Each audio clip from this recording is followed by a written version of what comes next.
วันนี้เราจะพาย้อนกลับไปทำความรู้จักกับเจ้านายฝ่ายเหนือหรือที่รู้จักกันในนามเจ้าหลวงของอาณาจักรล้านนาอาณาจักรที่เก่าแก่และมีวัฒนธรรมอันรุ่งเรืองและมีอิทธิพลต่อภาคเหนือของไทยเป็นอย่างมากเจ้านายฝ่ายเหนือมีมาตั้งแต่อาณาจักรล้านนาซึ่งก่อตั้งขึ้นในปีพุทธศักราช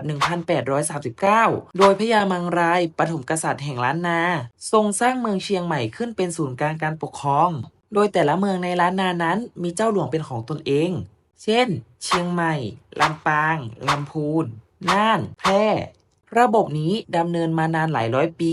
จนกระทั่งสมัยรัชกาลที่ 5มีการปฏิรูปการปกครองทำให้ตำแหน่งเจ้าหลวงหมดอำนาจทางการปกครองและล้านนาได้รวมเข้ากับสยามอีกครั้งแม้ปัจจุบันเจ้าหลวงจะไม่มีบทบาททางการเมืองแล้วแต่ทายาทของเจ้าหลวงก็ยังคงสืบวัฒนธรรมล้านนา